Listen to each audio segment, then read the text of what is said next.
Hello everyone and welcome back to the High Council. Today we're on day 6 of our 7 days of Shatterpoint, celebrating the launch of Star Wars Shatterpoint, and today we're doing our final deep dive into the characters from the core set and looking at Lord Maul, Gar Saxon and the Mandalorian Super Commandos. So if you've enjoyed the series so far and enjoyed the content, please do follow along, subscribe to the channel, give it a like, leave a comment about what your thoughts are. Absolutely going to be bringing as much Shatterpoint content going forward as I can do, including battle reports, deep dives into new characters as and when they're released, announced, and come out. But without further ado, let's start by looking at the man himself, Lord Maul. First things first, let's take a look at the model.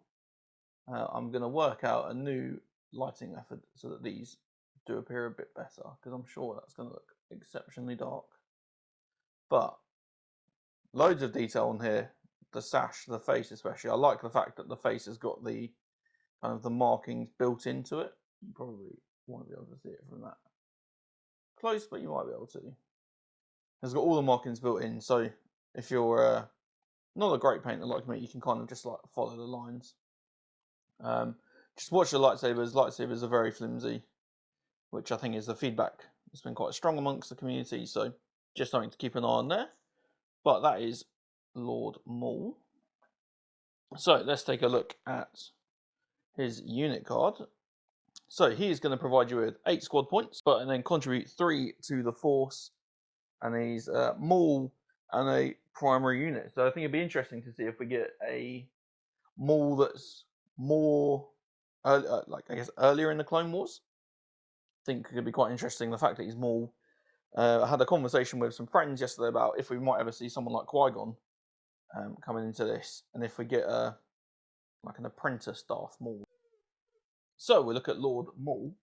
Lord Maul has got the keywords Dathomirian, Force User, Scoundrel, and Shadow Collective.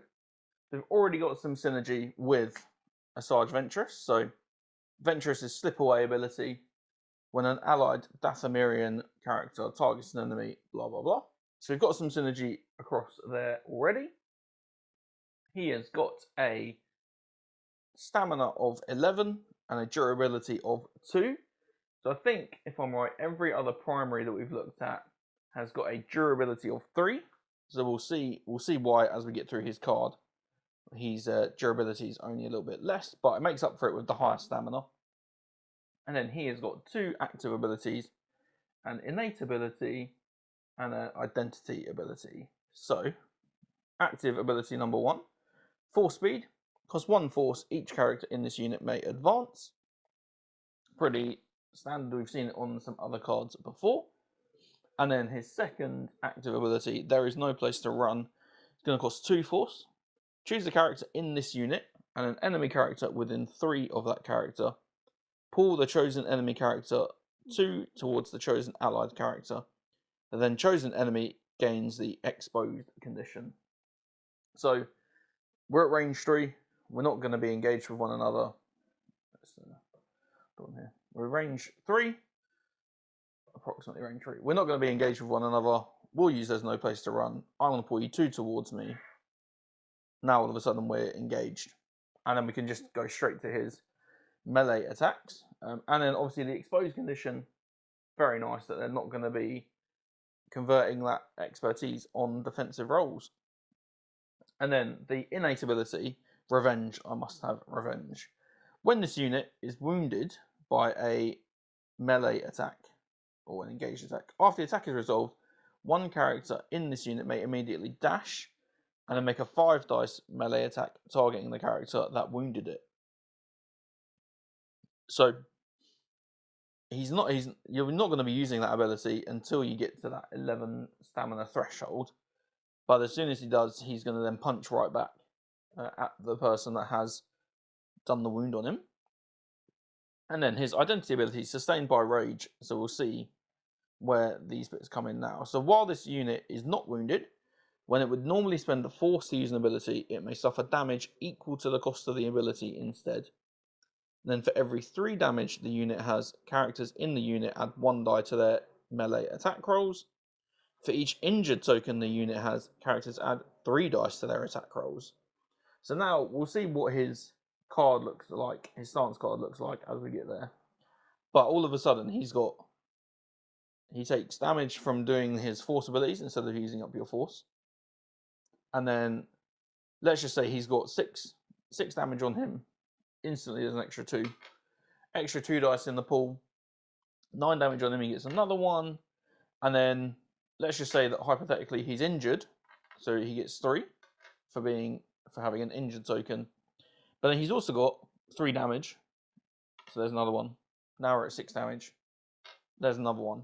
And that's without rolling your dice on your stance card. So the fact is he can roll an absolute ton of dice and put out a crazy amount of damage. But that is Lord Maul. Let's have a look at his stance card. So as a primary, 2 sides. We'll have a look at Sinister Cunning first of all. So he's got the ability to arranged 4 ranged attack with 7 attack dice and then rolling 6 defense dice against any ranged attacks himself. And then in melee is doing 6 attack dice with 6 defense dice as well. His expertise chart is going to convert quite nicely. So on his ranged attack, 1 to 2 expertise is going to do 1 crit and 1 damage. 3 is doing a crit, a hit, and a damage. And then 4+ is doing crit, damage. So they're going to be packing a punch there. And then his double-bladed lightsaber expertise is the exact same thing as his thrown lightsaber expertise. So something quite nice that you only kind of have to remember. The one of them, they're identical on this side.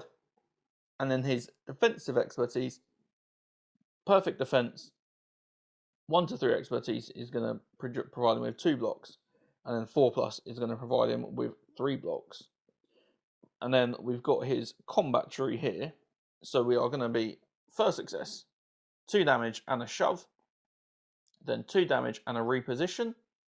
And then we have our only choice to make on this side. So we either go up top and do a damage and a pinned, or we come back down to the bottom and do a damage and a exposed.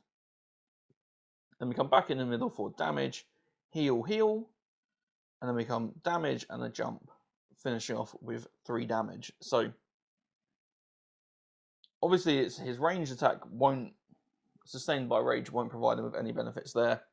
So if you are in a melee, you're probably going to want to be on the other side, and we'll see why in a minute. But if you're rolling 4 successes, 3 to 4 successes, you're pumping out 1, 2, 3, 4, so 5 damage at 3, plus a shove, a reposition, and then a pinned or exposed. If you get to the 4th one, you're also then doing a couple of heals and a damage as well. And if you get all the way to the end, maximum amount of damage you could do in 1 strike on this side is 1, 2, 3, 4, 5, 6, 7, 8, 9, 10. So 10 damage plus potentially another 1 depending on if the defender has already got one of those conditions. So definitely something that he is going to be trying to get as much damage at range probably with this side before flipping into his dark rage side and coming over to this damage. And the first thing that struck me about this side was there's a lot of damage on here. Not many other conditions, but there's a lot of damage on here at all. So Dark Rage is going to give him no range attack and only 5 defensively from a range attack, but then 7 melee attack and 5 defensively against that. And obviously this, so you're getting more dice to attack than your Sinister Cunning side, but on your Sinister Cunning side, you are getting more defensively. Let's have a look at the expertise. So expertise for melee is the exact same, I believe, as his other side. So it's crit. It is. So crit and a damage for 1 to 2. 3 is crit hit and damage, and 4+ is crit damage. Defensively, he is a little different though. So 1 to 2 is going to provide him with 1 block. 3 is going to provide him with a block, a heal, and a jump. And then 4 is going to provide him with block, heal, and a jump as well. So the likelihood is you're probably not going to roll 4. But if you do, he's going to do some blocks, do some heals, and then get out of there at the same time. But his combat tree here, this is what it's all about. So we're starting off with 2 damage straight away. And we then have our first choice to make which isn't so much of a choice, but actually is, are we going to do 2 damage along the top or 2 damage along the bottom? So we've got 2 damage, and then depending on what route we've taken, we then go damage and a strained, or damage and a shove. And then from there, we then have 3 options. We've got 1 damage, 2 damage and a shove, 2 damage and a jump. And then we've got his last one is a shove here, or 2 damage here. And then we've got 2 damage and a shove here. So this might depend on either how much damage you're looking to put out, or how many successes you've got. Because if you've only got 5 successes, you're probably not going to want to come along this, either this straight line or this top line, because you've got the ability to do 6 along the bottom. But definitely not as many conditions. This is definitely just that I'm really angry and I want to put as much damage on you as possible. So we're looking at a max of 1, 2, 3, 4, 5, 6, 7, 8, 9, 10 on this side as well. So from a max damage perspective, it's the same as what's on this side. We've got 10 as your max damage there. But we have got a couple of other shoves, a couple of strained and a jump, and probably the reality that we're going to do a bit more because we're rolling more dice. So the reality is we're probably going to get more expertise, which will then put on damage as well as we go. And obviously this melee attack will then stack with sustained by rage. So the minimum he's going to roll is 7. Let's just say that he's injured and got 3 damage on him as well. So he's rolling 11 dice. So as always, let's see what he can do. So this is 7. So this is just his dark rage. Let's grab another 4, and just so you kind of see what sort of absolute menace he can be. So 11. So we've got a couple of failures off the bat. We don't like those. But we have got, look at 4 expertise, 1 crit, 4 hits. So 4 expertise on this side is going to become 2 crits and 2 damage. So crit, and then 2 instant damage. So now we've got 7 successes, 3 of which you can't block. And we've got 2 damage stacking on top of that. So let's just say that they block 3. 3 seems about the average amount based on the couple of games that I've played. So now doing 4. So we could do 1, 2, 3, 4, 5, 6, 7. So 7 damage plus 2 shoves plus the damage. 9 damage on 4 successes. I think you are absolutely going to take any day of the week. So that is a bit of a look at Maul. We've got obviously his order card, quite menacing on there. Obviously, this is very much Maul at the end of the Clone Wars. That's Maul. Let's have a little look at secondary unit that comes here. So we have Gar Saxon, Merciless Commander. Let's have a look at the model. So this is probably one of the first models that comes with a 2-part option. So this is my primed copy. Him with his sniper rifle. Get to stay focusing there. Him with his sniper rifle is option number 1. And then we've got the second option, which is his personal combat shield and pistol. And obviously his helmet is also an option. You can have him helmetless. I've gone with the helmet on look for both of them. And then we've got Gar Saxon, Merciless Commander. He is going to come with 4 points cost, a force value of 0, and then Gar Saxon, Merciless Commander, Gar Saxon, secondary unit.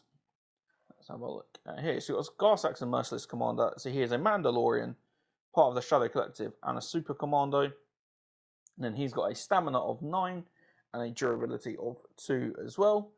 And he comes with 1 tactics ability, conveniently remembered by the tactics icon on his order card, 1 active ability, 1 reactive ability, and then 2 innate abilities. So, ability number 1, tactics ability. Choose another, at the start of this unit's activation, choose another allied Mandalorian character. The chosen unit may jump. So this is pretty cool. We've seen it's board wide. It doesn't have to be within a certain range like some of the other abilities. And then also we've seen Mandalorian on a couple of other cards already. So Obviously, we've got Mandalorian Super Commandos that we're going to look at after this. Our Mandalorian. Also on things like Bo-Katan, Clan Kryze. Also got the Mandalorian keyword, so that is something that you could realistically run both of those together. We've then got an active ability that costs 1 force. Each character in this unit may jump from his jetpack. So we've then got his reactive ability. Mandalorians are stronger together. So after this unit makes a move action, it may use this ability. If a character in this unit is within 2 of another allied Mandalorian character, this unit immediately makes a focus action. So it's pretty nice. He's going to move a bit, and then we're going to get probably in range 2 of another Mandalorian. So he's then going to get Mandalorians are stronger together and immediately get focus. And then I've got you in my sights. So characters in this unit have a sharpshooter 2. When a character in this unit makes a ranged attack, the target does not benefit from cover, and after the unit makes a focus action, it gains a hunker token. So you could almost have these as one ability. So he's going to move as one action, get a focus action from then Mandalorians are stronger together because he's going to finish within range 2 of another Mandalorian. And then I've got you in my sights. After this unit makes a focus action, it gains a hunker token. So he's going to get a focus, get a hunker straight away. Some really nice synergy going on right there. If it's making a ranged attack, we're not benefiting from cover at all. And then Sharpshooter 2 is after the unit makes a focus action, it adds X additional dice to its next range attack in addition to the 1 generated by the focus action. So actually his focus action is giving him 3 dice, which is awesome. So focus for a range attack. So then got his last innate ability, Pack Hunter. When a character in this unit makes a melee attack targeting an enemy character that is engaged with another allied Mandalorian character, it adds 2 dice to its attack roll. So Gar Saxon is, let's say they're on opposite sides of the war, and then we've got another Mandalorian that's engaged with there's another 2 dice to your melee attack straight away. It's almost like they're giving you a bit of a helping hand. So he's doing a lot of stuff that means he's getting a lot of extra dice. Let's see what we're going to use all those extra dice for. His stance card, so concentrated assault, range 5, 6 dice range attack, only 4 on the defense, and then 7 dice if it's a engage attack, 4 on the defense as well. But you've got to remember that we've done a move, we've probably ended up in range of someone, so we're getting the focus, and we've got a sharpshooter 2, which actually means that 6 is becoming 9, which all of a sudden is, you can roll that many dice, or we're going to add an extra 50%, and you can roll that many dice. I know which one I'm certainly going to be taking every day. And then let's have a look at his expertise. So his Galar 90. So 1 expertise is going to become a crit, 2 to 3 is a crit and a shove, and 4+ is 2 crits and a shove. And then if we are engaged, it is his Westar 35 blaster pistol. 1 expertise becomes 1 hit, 2 to 3 becomes a crit and a hit, and 4+ becomes 2 crits and a damaged. And then his Beskar armor, 1 to 3 is going to give him 2 blocks, and then 4+ is giving him 3 blocks. So we've got the ability to really do some crits and do some good damage here. So we've got his combat tree, so we're starting off doing 2 hits. We're then going to do a hit and a jump, and then we kind of make our decision. So we come along the bottom and we're doing a lot more damage, or we come along the top and we're probably getting some more tactical plays. So we go along the top, 2 damage and a shove, 2 damage and a pinned, and then 1 damage and a last shove. Or we come along the bottom and we're doing just 2 damage, a damage and a strained, and 2 damage. So at most we're putting out 1, 2, 3, 4, 5, 6, 7, 8 damage at most, which is quite nice. And if you think that we've got 9 dice as we do it, that's quite a lot. So that's a failure. But there we've got 8 successes there. As always, 3 blocks that we're probably going to look at. We're doing 5. 1, 2, 3, 4, 5. He's getting the entire way down his combat tree at range attack, which is awesome. So definitely a damage dealer, definitely someone with his jetpack ability, he's going to be looking at getting up and down the elevation, trying to find someplace quite high that you can just kind of perch on and have a shot as and when he goes. So that is Gar Saxon. Let's take a look at the supporting unit we get in the Mandalorian Super Commandos. So the last people that we get here are the Mandalorian Super Commandos. So they are two figures. This one kneeling down, kind of shooting like a rocket out of her arm,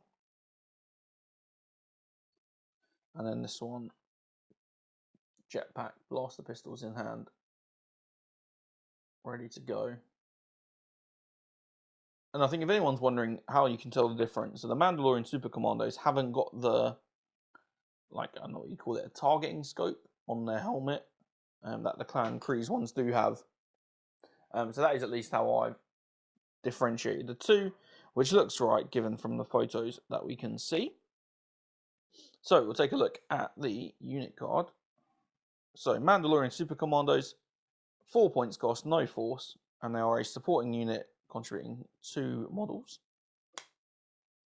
So flip it over, they are a Mandalorian, Shadow Collective, Super Commando, and Trooper as their keywords, and they have got 8 stamina, 2 durability, and they've got 1 active ability, 1 reactive ability, and 2 innate abilities.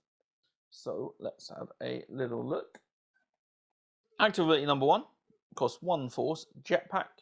So each character in this unit may jump. So unlike Gar Saxon's tactics ability, that it's just one Mandalorian character can jump, this one is they're both going to jump. And then we've got Mandalorians are stronger together. So this might seem familiar. After this unit makes a move action, it may use this ability. If a character in this unit is within 2 of another allied Mandalorian character, this unit immediately makes a focus action, which is obviously exactly the same as the Mandalorians are stronger together we see Gar Saxon have. And then we've got No Mercy as the first innate ability. When an enemy character that is engaged with 1 or more characters in this unit advances or dashes, after the move is resolved, the moving character suffers 2 damage if the moving character is no longer engaged with 1 or more characters in this unit. So a little bit of a mouthful, but I'm just going to use Gar Saxon as my help. So move them here. So they're currently engaged with one another. Gar Saxon is going to use his jump ability and ends up somewhere over here. So they're no longer engaged with the character in this unit. He'll just instantly suffer 2 damage. Nothing you can do about it, unfortunately. Just a straight up 2 damage. If they happen to jump and were over here, no longer engaged with that Mandalorian Super Commando, but they are now engaged with that Mandalorian Super Commando. So they wouldn't suffer the damage. But just a very nice way of doing some instant damage. Nothing you can do about it either. Just straight up damage. And then the last innate ability, characters in this unit have impact 1. So impact is effectively the same as sharpshooter, except sharpshooter is for ranged attacks and impact is for melee attacks. So you're going to do the move, you're going to get a free focus action, and then if you happen to be doing a melee attack, your focus action is going to add 1 dice, and impact 1 is going to add a 2nd dice. So very nice, and we'll see why that is important as we have a look at their stance card. So they have disruptive tactics. So they are a range 4, 5 dice attack, 4 dice defense, or an engaged 6 dice attack, 5 dice defense. So you're probably going to be wanting to get them in there, get them up close and personal. And then obviously if you've done your focus action and you've got impact 1, those 6 all of a sudden become 8. Which is going to be very, very nasty, especially when we have a look at the expertise. So let's talking about expertise, let's have a look at it. So the blaster pistols, so the range attack 1 to 3 is giving 1 hit, 4+ is giving 1 hit and 1 damage. Not great. What does the engaged one do? 1 to 2, 1 crit, 3+, 2 crits, and a shove, which is absolutely nasty. That's going to happen. And then their Beskar armor on defense is going to provide 1 expertise with 1 block, or 2+ with 2 blocks. So they are either a very punchy, in-your-face punching person, or can play a little bit more defensively when we have a look at the combat tree. So we see the first thing we're going to do off the bat is 2 damage, and then we get decision number 1 to make of we going up to do an extra damage and give them the disarmed condition, or a damage and the strained condition. If we go along the top, so this is probably the more defensive route, is 1 damage and disarmed and exposed, and then damage and shove, damage and shove. Straight along the middle, we've got damage, damage, damage, strained, and then we make a decision. We get a damage and a jump, which interesting is then where this will end. So if you've got more than 3 successes, you definitely probably don't want to be doing this unless you're playing a bit tactically, or you can keep going straight along and do damage, damage, 2 damage. So potential ability to put out 1, 2, 3, 4, 5, 6, 7 damage from 5 successes, rolling 8 dice, which is probably quite nasty. So we've got obviously the 6 from there, plus the 1 from the focus and the 1 from impact. Assuming that we've moved, which we probably would do. Let's see what we're getting. So that was a crit. 1 failure, 2 failures, 2 crits a hit, and then 3 expertise, which are going to become crit, crit, crit, crit, and a shove. So we've now got 4 that you can't block, and 1. So you're probably going to block that 1. 4 damage. Where are we going? 2 damage. Damage and disarmed, exposed. Damage and a shove, or 2 damage, damage and strain, damage, damage. Really nasty, offensive little unit. Definitely are going to tangle with the big boys, and they're probably going to keep your primary or secondary caught up for longer than they would like to. And if they do try and get out of your way, then no mercy, is just going to ping 2 damage on them straight away. So that is the Mandalorian Super Commandos. So that was a little look at Lord Maul, Gar Saxon, and the Mandalorian Super Commandos. Hope that you've enjoyed the video. If you're still here, thank you very much for watching along. Please do leave any feedback down below in the comment section. Like and subscribe to the channel to check out all my other Shatterpoint content. And we'll see you in the next video.